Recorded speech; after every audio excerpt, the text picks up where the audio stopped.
during that time, my spirit broke.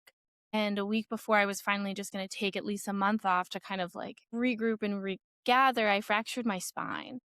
And yeah, and I was not able to return to bedside. And in that pain, I spent months just laying on my floor and crying. And that is where my book came from, Just a Nurse, Yeah. that I wrote kind of from that very, very painful place of wanting to be a nurse, desiring to be a nurse, being a great nurse, and then getting to a place where you're so broken and you don't even know how to start to heal. And that was my initial burnout story. And as I started to heal along that journey, I met Matt.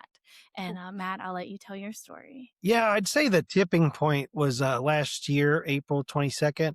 I was assaulted by a patient. I've been assaulted by several patients, but this one was different because she was like an 80-pound patient. You know, if you can't tell, I'm like a 260, 70-pound like power lifter. I'm strong.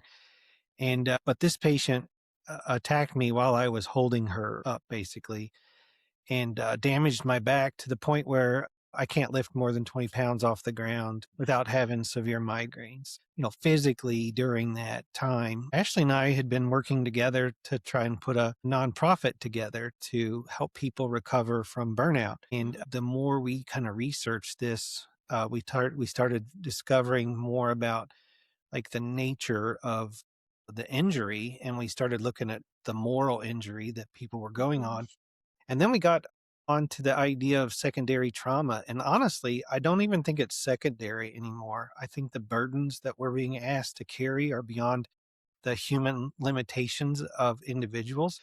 It's no, you're being asked to do things that no human being, has the capability of doing, and you have every right to step away, and you have every, like, we encourage, you have to be healthy to pour, yourself from a full cup. And I think many times we're being asked to pull from an empty cup. What we really came out with was the solution to all this has to do with hope. And that's what we've done is we've redefined hope to what it functionally is.